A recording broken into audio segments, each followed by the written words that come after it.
Everybody Hates Rand is a Wheel of Time podcast that will contain spoilers for all 14 books. So if you're anti-spoiler, stop this, read all 14 books, and come back. We'll be here, waiting. Our title is a joke and is meant to be taken as such. Everybody in this context refers to us and our cats. You are free to feel however you want about Rand. He's a fictional character. Please don't DM us.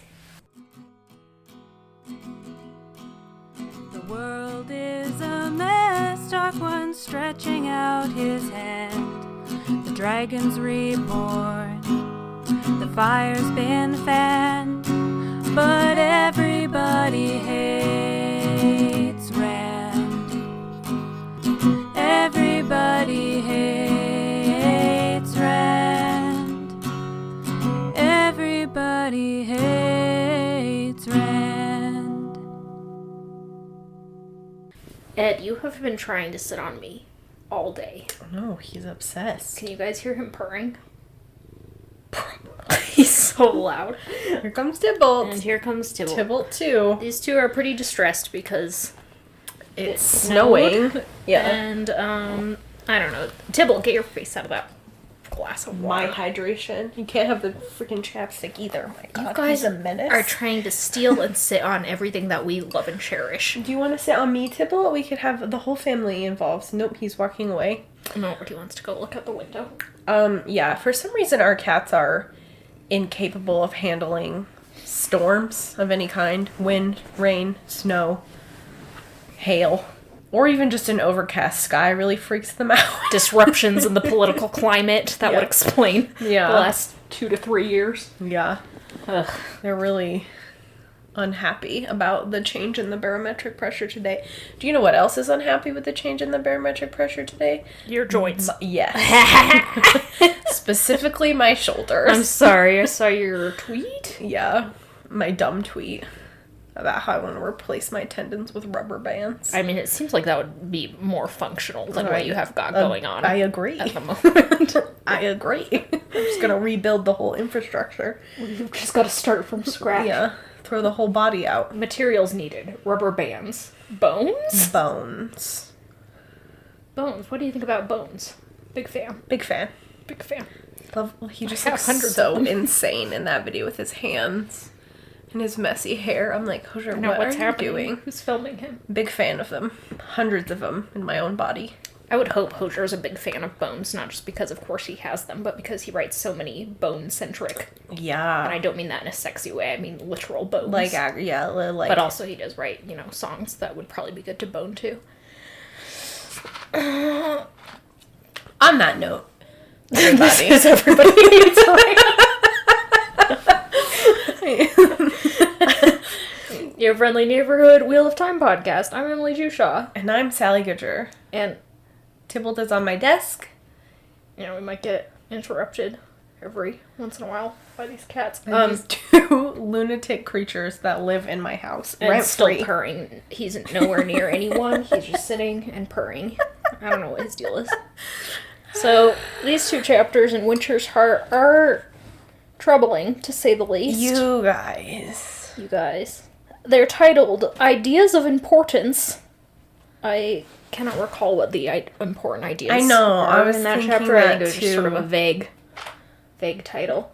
And A Lily in Winter, which is the infamous, you've got the Far Snows sex igloo scene. Yeah. And then A Lily in Winter, Elaine and Rand's sex scene.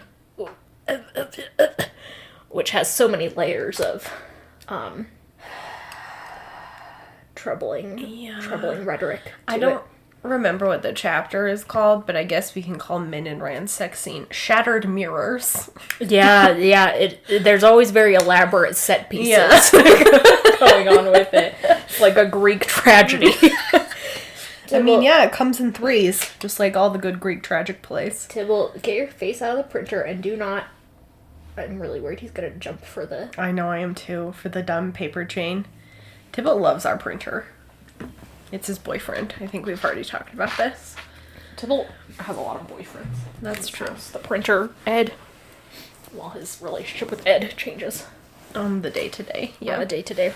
Anyway, Anyway, we've done some preparation for this chapter preparation we wouldn't normally do, because really, these chapters, more than others, beg the question, what were you thinking, Robert Jordan? What? And why have you done this? Why have you done this? These chapters made me want to peel my own face off. Yeah. Just get right out of the skin. Just get right on out there. Tybalt. 1 second. Continue. I'm gonna wrangle the beast like Steve Irwin. The crocodile hunter. Crikey, that's a big one. Crikey. Do you guys know that alligators can climb fences? Do you know how I know this? Because when my brother Ian, my family used to live in Louisiana, and when my brother Ian was 4, he got attacked by an alligator. No, he got epiglottitis, which is a very serious thing going on with your esophagus, basically. Mm-hmm. He almost died. But while he was in the hospital, my grandmother was at the house with my brother Perry, who was 5, and their neighbor called and said, an alligator crawled out of the drainage ditch and it's climbing the fence into your backyard. So they had to call the alligator man. If the alligator is under 6 feet, they have to catch and release it. If the alligator is over 6 feet, they had to kill it. But this alligator was under 6 feet. There you go! This is like when I found out that bears can open doors. It's just like, wildlife should be stopped by man-made barriers, in my opinion. And they're like, no, dog. And they're just like, no, we are all the raptors in Jurassic Park. I'm just a little 6-foot alligator climbing chain link fences trying to eat little boys. Chomp. Jesus, I'm gonna go put Tybalt's sweater Okay. on. Sling a Ouija board. Okay, you guys. In preparation for this episode, with the specific idea of Robert, we just have so many questions. Emily and I have found for you a Ouija board. And we've also apparently lost Tybalt, our cat. And we are going to use this Ouija board to contact the ghost spirit of Robert Jordan. Spirit of Robert Jordan, because god damn it, we have some questions. In retrospect, Ouija boards are mostly used for like demons. Well, you know, I don't know what the crossover between demons and ghosts is, but yeah, we really want to get in there and talk to Robert Jordan beyond the grave, because I have some questions. Yeah. And I demand answers. So this is your paranormal investigative journalism. Yeah. EHR style. Yeah.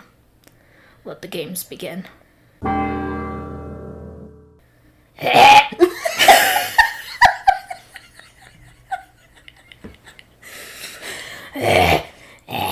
Can you hear me? I sure can! That's not the voice I'm going to be doing the whole time. No, it better be. I want you to have to go into the hospital for damaged vocal cords. Nope. Here I am. Here. It's a me. It's a you! It's a me. I have entered the willing vessel that has been prepared. We did offer Emily up for this sacrifice. That is true.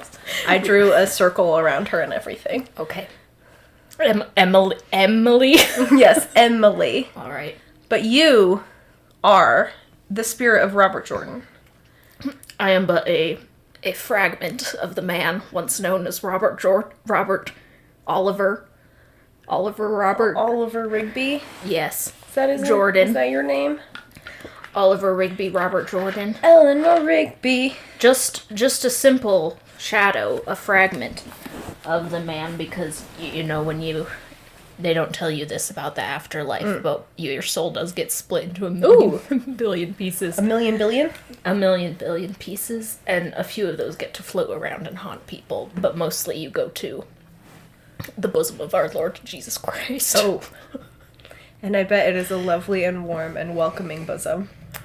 Yeah, you can really motorboat those titties. Okay, obviously we got this. We did get the fragment of Robert Jordan that we wanted, which is the worst part of his brain. So thank you for being present with us. Yeah, you can call me Bobert. Okay. Bobert. Today we would like to ask you some questions. specifically about Rand and Elaine having sex for the first time. Ugh, Rand and Elaine, my two best fictional No. creations. I think you missed the mark there, Bobert. I poured my heart and soul into these two young whippersnappers in such powerful love for each other. How many minutes did they spend together? Maybe like 4.5? That was so many. So many that I was willing to give to them. Romeo and Juliet, the most famous lovers, only had like half of that. So the 4.5 minutes that I gave to Rand and Elaine is really proof positive that I was committed to their relationship and their deep love to each other. It is weird that they're sort of, that there was a cousin scare with them, but I sort of wrote myself into that one. I, introduced Elaine to be this princess character, and then only after I had already made her romantically interested in Rand after the publication of The Eye of the World did I recall that Rand is himself related to the former royal house of Andor, so I sort of had to confront that. And I've wondered constantly what that says about me and myself. To no avail. I never went to therapy. Oh, well, we can tell. I'm glad we got Cousin Gate out of the way, first thing. Yeah, I figured that was probably the top thing to address Yes. out of that relationship. Especially as we are in the Palace of Andor, where both of their parents were Yeah, born. I would say that's the most problematic aspect of their relationship, by far. Nothing else comes even close. Oh, nothing. You can't think of anything else going on with the two of them? Absolutely not. They're a perfect example of male masculinity. Like like in the Da Vinci Code. Did that movie come out before I died? Da Vinci Code. Saw it at Ghost Cinema. Yeah, that's where one of the fragments of the souls goes. It's like in the Da Vinci Code how the upward facing triangle, Tom Hanks tells us all about how the upward triangle, the triangle that points upward, means man because it looks like a penis, sort of. And the downward triangle means a woman because it's like a vagina or something. I wasn't really paying attention to that part. Whenever the word woman comes up, I sort of tune to a different frequency. But yeah, Rand, that's his name, and Elaine, they are really these archetypes of masculine maleness and feminine femaleness. He's a big, strong, tough guy who really likes swords and political power, and she's a really beautiful woman. End of list. So, Rand is like the conqueror of the whole world, and Elaine is pretty. Yeah, does she have other character traits? Well, I mean, actually, I don't think so. I think her character traits are pretty and bossy. Oh, she is bossy. That's true. She is bossy, but that's because all of the female women are bossy. Have you met them? Yes. Sarah, have you? That was your name, wasn't it? Close enough. I've met a few women. And they're all terribly bossy. Yes, of course, naturally. All women are bossy. Some other things I would like to talk about in this chapter. Well, the other main thing, of course, is the warder bond. The two things happening in this chapter are Rand and Elaine having sex for the first time, and Elaine, Avi, and Edmund bonding Rand as their warder. And I don't really have any comment or question. I would just like to know what you were thinking. Well, if I'm being totally honest, the warder bond with the three ladies, I didn't write that part. Have you heard of the saying that if you give a typewriter to a monkey, eventually he'll produce Shakespeare? Yes. Well, I did give a typewriter to a monkey, and this was what transpired. Of course, the names were different. In post, I changed them. But an ape did come up with the idea and the language to describe a transcendental bond between one man and his three wives, or soon-to-be wives. Because, as we all know, men deserve to have lots of ladies. What would your take be on perhaps one of these women having multiple husbands? No, absolutely not. Illegal. That would be... Because, you know, the thing about a man having multiple wives is that you can sort of... I mean, you shouldn't, because that would be naughty. But if you're feeling a little horny, you can think about all 4 of them in bed together, and that's kind of sexy. But if I think about a woman and 2 men in bed together, then the 2 dicks might touch, and that isn't sexy. I immediately am not hard anymore. So that's why it's illegal for women to have multiple husbands. Right. Also because then who's in charge of the relationship, you know? That is an important factor. Do the men have to fight each other and kill each other in a duel? Pistols, then swords. Right, so there can't... The swords meaning swords, not a euphemism for dicks, because as I've stated already, the dicks absolutely cannot touch. I am not sure if you're familiar with the mechanics of 2 men having sex with each other. It's just It's just the dicks touching, isn't it? Sure, we'll go with that. No other sexual organs involved whatsoever. Yes, naturally, of course. But, as you mentioned, there can't be 2 husbands because they would have to kill each other before they were able to marry the woman. Well, right, because we don't like to say this in our feminist society anymore, but as we all know, marriage should be between a man and a woman because the man has to be in charge and the woman has to be his helpmeet. Which, the word help is key in that sentence. I got it from the Bible, which, as we all know, is a guide to marriage and how to make it work and how to make it function. Yeah, sure. Between the Bible and Men Are From Mars, Women Are From Venus, the seminal text about gender relationships, you can't go wrong. Okay. That guaranteed happy marriage. Okay. Men need to become the best version of themselves. Men have to learn how to be leaders, not just of their own lives and their own heroes' journeys, but of their families, their marriages. And a woman also has a hero's journey, and her hero's journey is to get married. So that's how it works. Joseph Campbell told me so. Well, it can't go wrong if you're quoting the man himself, Mr. Campbell. Yeah, Joseph Campbell, he was great about that sort of thing, I think. I think Joseph Campbell was, in fact, the original feminist. Yes, he does not get enough credit for that. Really?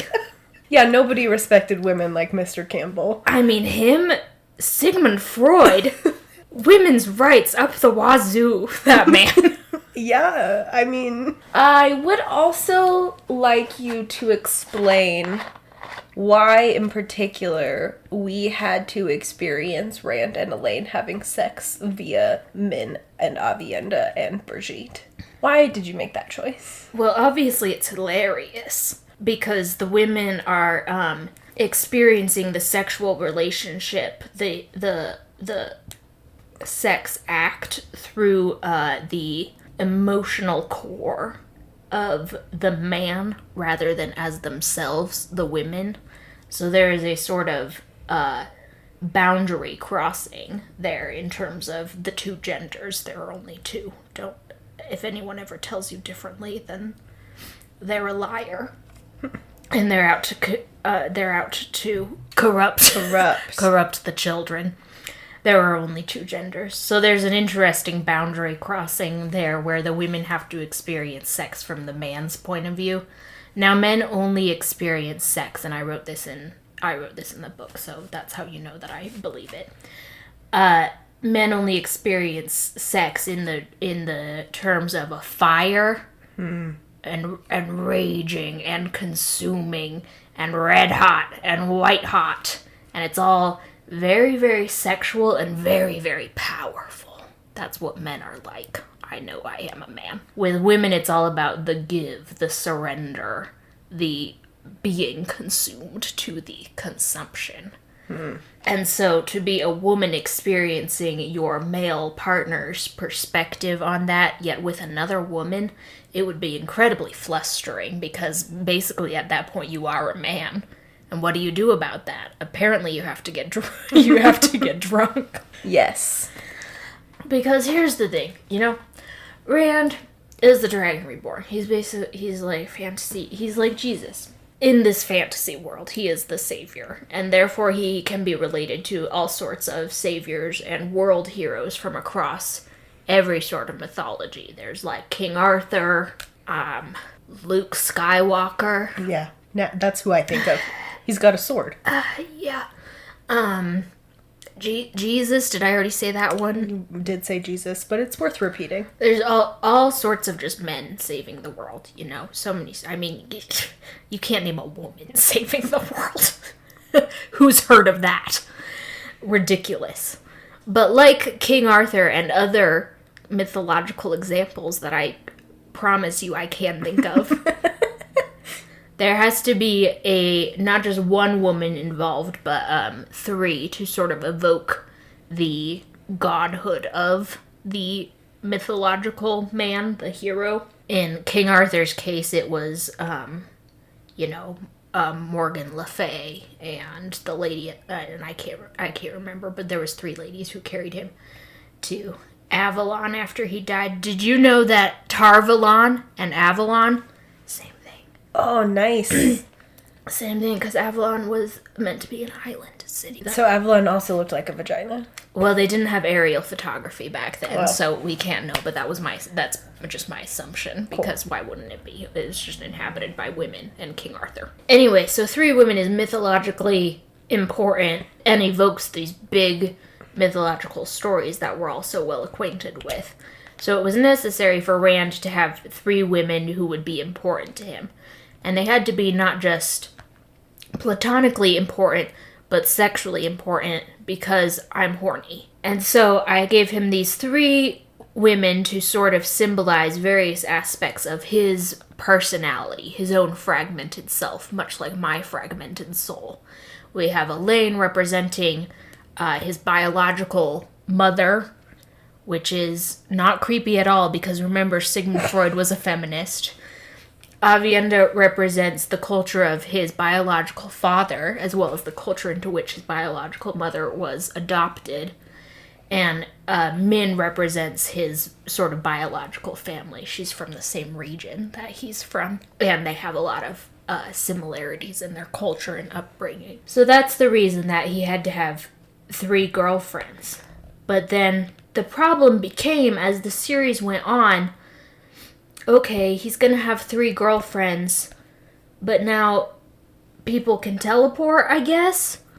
I don't know why I threw that one in there, because it really came back to bite me in the ass all the time at Comic Cons. People were like, why didn't they just teleport? And I had to be like, because when you teleport, you can cut people open and sheep and stuff, so nobody wants to do that, so they can't teleport as much as they want. It was all to save the sheep. Yeah, sheep are a vital part of the economy. You may recall that Rand grew up herding sheep, so sheep were very important to him personally. Right. That also comes back to the Jesus thing. Jesus loved sheep. Literal sheep. They don't mean metaphorically his flock. I mean actual sheep. Well, both. You can love both. What was I talking? We're talking about how 3 girlfriends became a plot problem because people can teleport. Because people can teleport, so eventually these three women are going to cross paths, and usually it's my stance to, usually in fantasy, the goal is to avoid women interacting with one another, because what do they talk about when they're not talking about men? Dresses, I assume. I mean, I'm not a woman, so how would I know? You never met a woman to talk to? Well, I've never been a woman talking to another woman. Okay. And I assume when they're talking to each other, they wouldn't tell me what they're talking about. Right, because women are secretive. If I asked, they'd lie. Women are all liars. So in most fantasy, women aren't supposed to interact, but I'm a huge feminist. I believe that women should be able to talk, even if women in real life won't tell me. I can extrapolate that probably they talk to each other a lot like men talk to each other, but with more arguing and more talking about their sexual lives and dresses and things like that. Yeah, it sounds like you watched a lot of Sex in the City in the 90s. I did, yes. I'm a Carrie.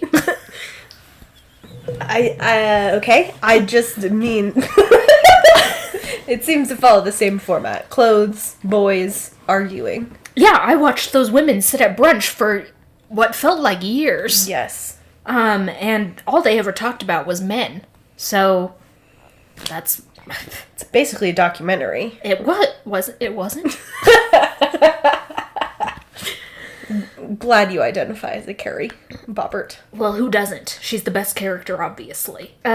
So I want the women to interact because I'm a feminist, which means that eventually Rand's girlfriends would interact with one another because that would create some interesting, interpersonal relationships and conflict, not just between Rand and the women, but the women themselves, each other. But then people started asking me, my editor started asking me, well, Bobert is who I am, but this was back when I was Robert. Now, Robert, it seems like these women all deeply respect each other and feel a great deal of affection for each other as they get to know one another. So does it not make sense that the women with Rand, that perhaps all four of them would love each other in the same way? And I said, no, that's illegal. Women, we can look at it in porn, but women in real life aren't allowed to do that. It's naughty. So I have to at that point very carefully keep them separate from one another, but just sort of dancing on that line to be a little bit titillating. Does that answer your question? I think so. I don't know if it does, really, but you did answer it. You provided an answer, so thank you. You're welcome. Is there anything else you would like to say while you have the mic, Bobert? Because we can also talk about Nynaeve and Lan. Oh, Nynaeve and Lan, my other favorite couple. Boy, those two are just star-crossed lovers for the ages. Wow, don't you just feel the palpable presence of their chemistry when they're on the page together? I can't say that I do. I really Bobert. poured my heart and soul into them. What I love about them is that Lan is a very strong, tough man. And Nynaeve is pretty bossy usually, but when she meets a big, strong, tough man, then she really learns how to be submissive and nice. And more, feminine. Yes, back to that hero's journey for women. Yes, it's getting married. You're getting married and being a nice, submissive little wife. Yeah, and ideally becoming a mother, but I simply didn't have the page count for that, except for with Elaine. I did spend quite a lot of time with her becoming pregnant. But, I didn't really think Lan would be into having children at this stage in his life. The man's like 60, so... Yeah, the age difference is a little concerning there. Nynaeve is at most 27, and Lan is 40s, 50s. Well, everyone knows that women become mature when they're 13 years old, so I actually think that they're at the perfect age relative to each other, because men don't mature until they're well into their 30s. So they're sort of caught up to one another at this point. Yeah, exactly. Especially because she's like 26, which is like 2 times 13, which is the prime maturity for women. She's basically a dried up old hag. Well, I wouldn't say dried up because she really is into wearing sexy clothes sometimes. So yeah, she's at the peak of her sexuality. But that's true. She was, give it another year or so, and she would have been unmarriageable. Mm-hmm. Lan was the only man strong and tough enough to marry her. Good thing she caught him in time. Well, the plot-wise, Rand is coming to Caemlyn to get Nynaeve's help with cleansing Sidon. Someone outside is very excited about this. It's a very exciting plot. So she agrees to that. Rand leaves a flower on Elaine's pillow. Are you familiar with the term aftercare? No, what's that? Well, sort of, in the most general terms, aftercare is sort of care and comfort that you provide to your partner after you've had sex. It can take a variety of forms. Oh, right. Because he really railed her. They went like...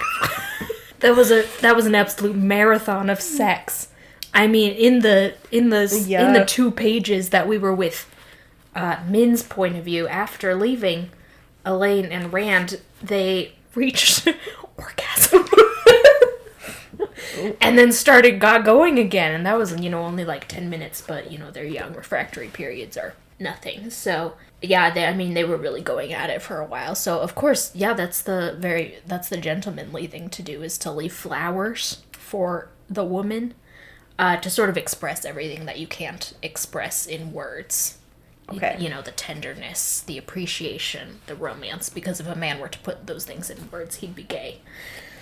So lilies in winter, ideal form of aftercare for the man who can't say anything. yeah, I mean, it's either that or a Hallmark card, so Thanks for the sex, babe. thanks. XOXO. Rand. Oh. Yeah, I mean, we could change gears from talking about Rand and Elaine's orgasm. I don't believe Elaine orgasmed. I just believe Rand did. Why would you think Elaine didn't orgasm?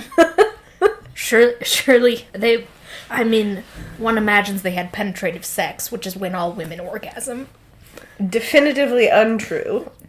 That is one thing you should have learned from I Sex think and the I, a City. man, would know better than you. What gets women to orgasm? Yeah, why don't we change gears and talk about Nynaeve's interactions with the sea folk women a little bit? How's that sound?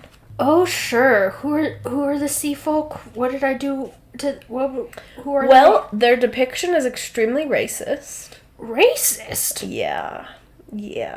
In what possible way? Well, you have a group of predominantly black women or women of color. Well, I did not ever use the phrase African American on these pages, so there's no indication. That's not racist, obviously. Well, if we could challenge that for a minute, you live in a fantasy world in which the continent of Africa does not exist, nor does America exist, so they cannot be African American, as you say, but they can still have very dark skin tones. Right, they do have very dark skin. They're very beautiful, exotic. There's the word! I was just waiting for it like a loaded gun. Like a loaded gun. That's called fetishization, Bobert. But they're many faceted, the sea folk. I mean, because men find them sexual, but the other women hate them. Because they are vast. They contain multitudes. Like the sea itself. So their two traits are sexy and mean. Yeah, that's mostly that was what I wrote down when I started writing them, yeah. Sea folk, sexy and mean. Yeah, I had a very elaborate Word document sort of detailing all of the cultural practices and things that were important to note about individual groups of people. And with the sea folk, I just didn't fucking bother. I just put sexy and mean and left it at that. Figured that was all I needed. I didn't expect them to, stick around. I sort of thought I'd introduce them and then leave them hanging. But the plot just had a way of getting away from me. I really couldn't control it at times. I would suddenly find myself in these situations where the sea folk were much more prevalent than I'd imagined. And so then I had to confront the reality that I didn't know very much about them and didn't care to learn any more about them. So, yeah, I just left it at sexy and mean. Because I wasn't going to give any of them any points of view. I could always come at it from Nynaeve or Elaine's perspectives, and obviously Nynaeve and Elaine didn't know very much about them and also did not care to learn, so... Well, that is true, and so I will tell you, for the record, that having a bunch of women of color whose only character traits are sexy and mean is an extremely stereotypical and bad representation of women of color. They are hypersexualized, and they're often considered too mean and too angry, so... Well, I'm not racist, so... Right, you didn't use the word African American. Yeah, or, race doesn't exist in the fantasy world, so how can one be racist? Interesting take, Bobert. I'm colorblind. I don't see color. Well, in this sequence, we also get a little bit of what I would call your favorite activity, torture porn, where... Which you guys could have seen the face she made. Where Nynaeve is threatened by the sea folk women to be hung upside down by her ankles. And who knows what else would have happened if she doesn't break the shield that is on her.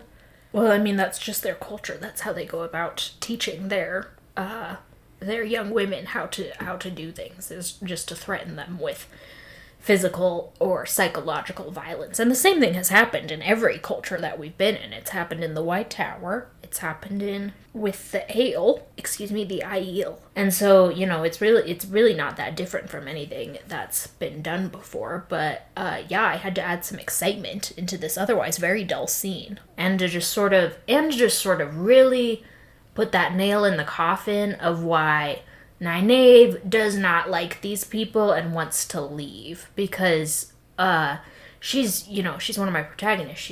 She's a very brave, selfless woman, and so I had to give her a very good reason to leave to go along with Rand, because the plot requires that she now be along with Rand to sort of help him, mother him, nurse him back to health when it is required. She is this sort of Madonna figure. Right. As you will. And so I had to really just threaten her with physical and psychological violence, which she couldn't tell her husband about, because that would be, crying for him to help. You don't ever want to do that. Right. She's very independent. Yeah, I just had to give her a pretty bad experience with them to make her want to leave. And then, if bad things continue to happen to the other Aes Sedai who are around, well, that's not my problem. Okay. Whose problem is it? Well, nobody's, because it's not happening. If I didn't write it, it didn't happen. Do you have any concluding questions for me while I'm here in this liminal space between life and death before I have to go back to Jesus? Oh man, there's so many.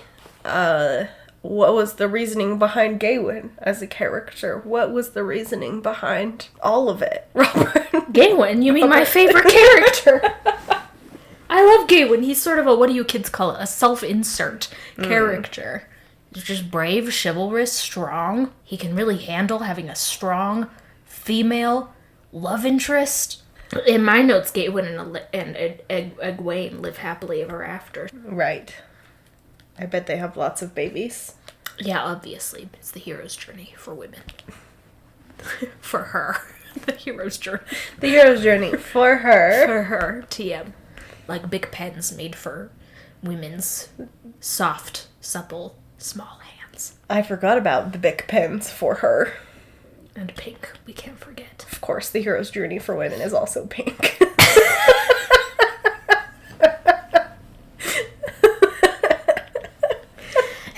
And the hero that we see is a woman happily doing gymnastics while on her period. Like all the tampon commercials. A woman doing gymnastics on her period? Sally, what are you talking about? What's been happening? I see on the recording device that 40 minutes have passed. Ah! Welcome back. Oh, thanks. Where was I? You were possessed. I was possessed. You were possessed. Oh god, I almost just slipped back into his gravelly. Yeah, he's gonna have a hold of you. Can't What? keep him away. Robert Jordan briefly possessed my body. Well, we did offer up my body as a vessel for any, demons or spirits or whatever that would want to claim me. We drew an elaborate circle and lit a bunch of candles. And yeah, tons of candles. We sacrificed a goat. Yeah, it was pretty bloody. But luckily we skipped all over that for you because it wasn't a very pleasant auditory experience. No. We'll never get our security deposit back now.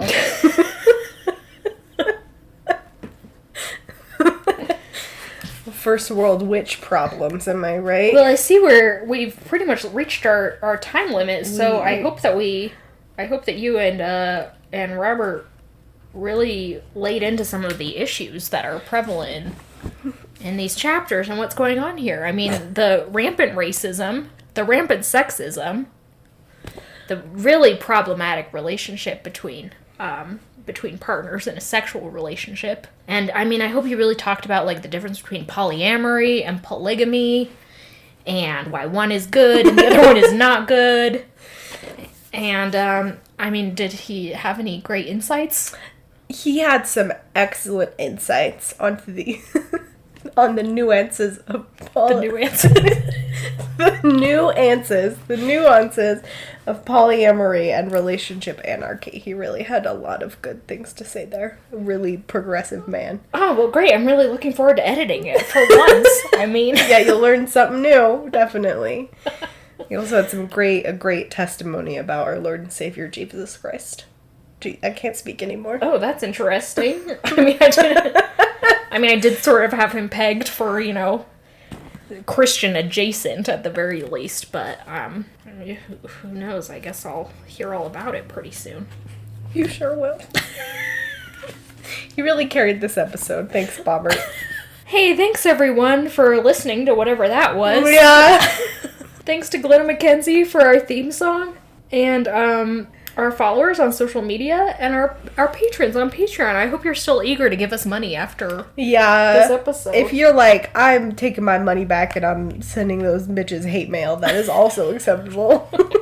Do you have anything else to add? No, just thank you. And also we are still offering stickers to anybody who pledges our Patreon in the near future until we run out of stock. So if you've been curious about our Patreon, now's a great time to join. You will get some stickers in the mix. Mm-hmm. A little sticker of what is happening to me? A little sticker of Tybalt. Just got really flustered by Bobert was such an overwhelming celebrity presence. A potent energy. Yeah, I can't even speak. It's my fragile woman brain. Confronted with such a massive male intelligence. You can get a sticker of Tybalt to grace your water bottle or something. Yeah, he's very cute to look at in sticker form. Yeah, less so in real life. Yeah, he's pretty upsetting. Speaking of demons. Do you have a sign-off? This whole episode was a sign-off. I think we can just... Or I can retell the alligator story if you want to hear at the end. No, I want the alligator story right where it was. I can't remember where that was. I think I'd already, sort of surrendered part of my consciousness to Bobber, but whatever it was. Okay, everyone. Thanks for listening. Have a great week.